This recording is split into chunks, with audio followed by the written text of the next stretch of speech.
Lucy कबूतरी, मेरी बात तो याद है ना?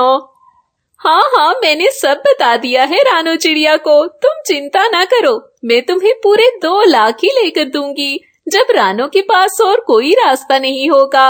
और जब तुम ये धमकी दोगी कि बारात वापस चली जाएगी, तो उसे ये बात माननी ही पड़ेगी। अब मैं चलती हूँ, कल की शादी में जाने की तैयारी भी करनी है मुझे।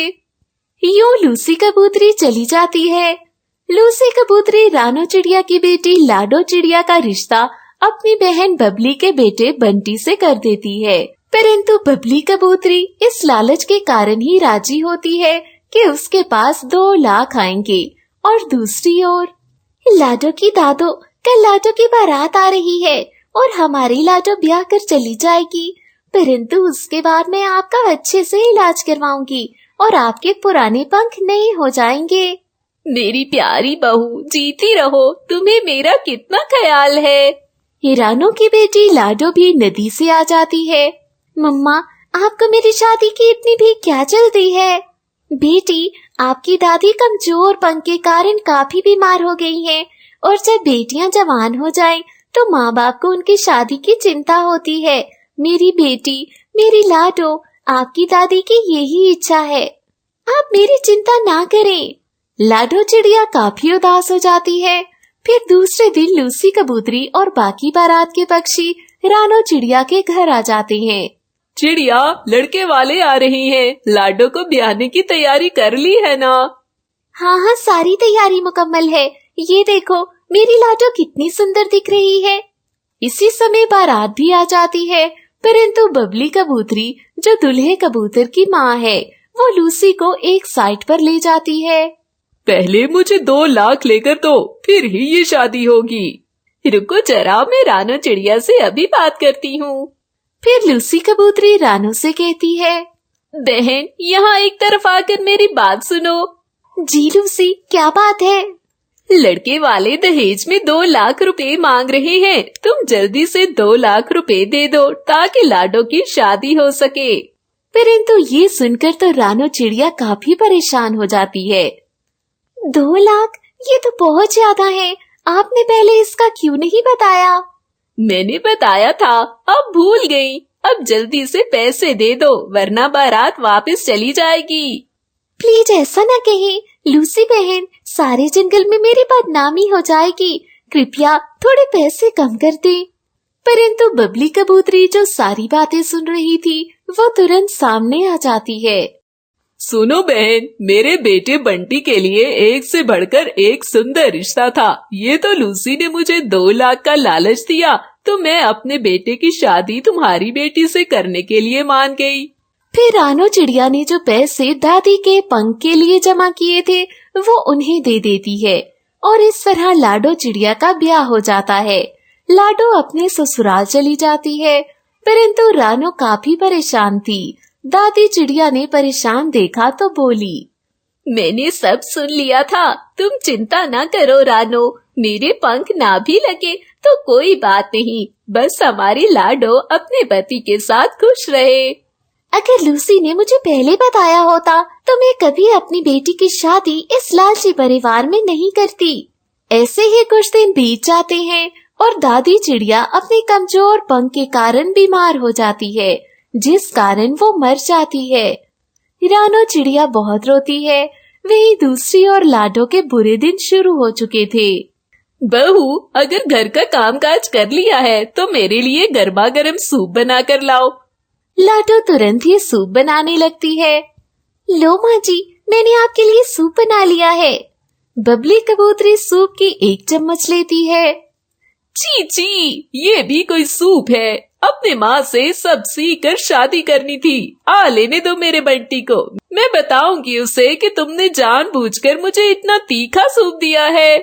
लाडो का पति बंटी कबूतर एक आवारा पक्षी था। वे सारा दिन बांस के पास बैठा शराब पीता रहता और जब रात हो जाती तो नशे में झूलता हुआ घर वापस आता। माँ कहाँ है? कहाँ है वो?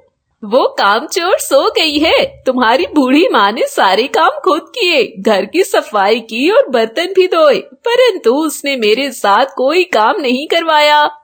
ये सुनकर बंटी कबूतर को काफी गुस्सा आता है। इस मकार चिड़िया को मैं आज ठीक करता हूँ। फिर बंटी कबूतर लाडो के पास जाता है और उसे मारने लगता है, परंतु लाडो रोने लगती है। छोड़ो, मुझे छोड़ो, कृपया इतना अत्याचार ना करो मुझ पर, मेरा दोष क्या है? बहुत जुबान चलती है ना तुम्हारी, अब देखता हूँ अपनी जुबान कैसे चलाती हो। बंटी कबूतर लाडो चिड़िया पर अत्याचार करता है, परंतु लाडो चिड़िया सब सह लेती है। वे अपनी माँ रानो चिड़िया से कुछ भी नहीं कहती, परंतु एक रोज वो अपनी माँ से मिलने चली जाती है, परंतु उसे उसकी दादी कहीं दिखाई नहीं देती। मम्मा, दादो कहाँ है मम्मा? उसकी मम्मा उससे बताती है कि दादो तो उन्हें छोड़कर चली गई हैं।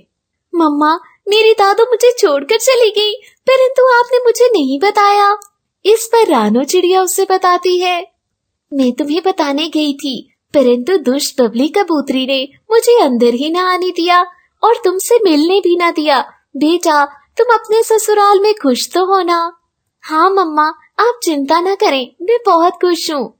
यूं वे अपनी माँ की खातिर कुछ भी नहीं बताती और बंटी के सारे अत्याचार सहन करती है। परंतु एक रोज लाडो के घर बाज आता है, जिसके साथ बंटी कबूतर होता है। ये इसे क्या हुआ? ये सो क्यों रहा है? क्षमा करना लाडो बहन, ये सो नहीं रहा, परंतु दारू ज्यादा पीने के कारण इसकी मौत हो गई है। लाडो चिड़िया को अपने पति की मौत का कोई अफसोस नहीं होता, परंतु बबली कबूतरी काफी ज्यादा रोती है। हाय रे, तुम ही मनहूस थी, मेरे बेटे को खा गई। बबली कबूतरी लाडो चिड़िया को धक्के देकर घर से निकाल देती है। लाडो चिड़िया बेघर हो जाती है। वो अपनी मम्मा के पास जाने का सोचती है, परंतु वे नहीं चाहती कि उसकी मम्मा ये सब सुने। इसी कारण वो एक दरख्त पर रहने लगती है। परंतु एक रोज रानो चिड़िया भोजन खाने नदी पर जाती है, तो उसकी नजर लाडो पर पड़ती है। मेरी बच्ची लाडो, यहाँ क्या कर रही हो तुम? लाडो चिड़िया जैसे ही अपनी माँ को देखती है, वे तुरंत ही गले लगकर रोने लग जाती है। बेटा, तुम्हारे साथ जो भी हुआ है मुझे सच सच बताओ। यूं लाडो चिड़िया सारी बात अपनी माँ को बता देती है। तुम्हें घबराने की कोई जरूरत नहीं है, मैं हूँ ना तुम्हारे पास। बहुत अच्छा हुआ जो वो दुष्ट कबूतर मर गया। ये बबली कबूतरी भी चैन से नहीं जिएगी, उसके कर्मों की सजा उसे जरूर मिलेगी। यूं रानो चिड़िया अपनी बेटी लाडो को वापस अपने साथ ले जाती है, परंतु दूसरी ओर बबली कबूतरी लूसी कबूतरी के पास रहने लगती है। पर एक दिन लूसी कबूतरी भी उससे तंग आ जाती है। देखो बबली बहन, तुम जब से मेरे घर आई हो, मेरे घर का राशन खत्म हो जाता है। कबूतर जी भी बहुत गुस्से हो रहे थे, तुम वापस अपने घर चली जाओ। बबली कबूतरी अपने घर जाती है, परंतु उसके घर पर बाज ने कब्जा कर लिया था। देखो तुम सब बाज, मेरी बात कान खोलकर सुनो, ये मेरा घर है, यहाँ से निकलो। देखिए आंटी, आपके बेटे ने हमसे पैसे लेकर दारू खरीदा है, वो तो मर गया, लेकिन उन पैसों की भरपाई के लिए अब हम इसी घर में रहेंगे। यूं बबली कबूतरी बेघर हो जाती है और अपने कर्मों की सजा पाती है।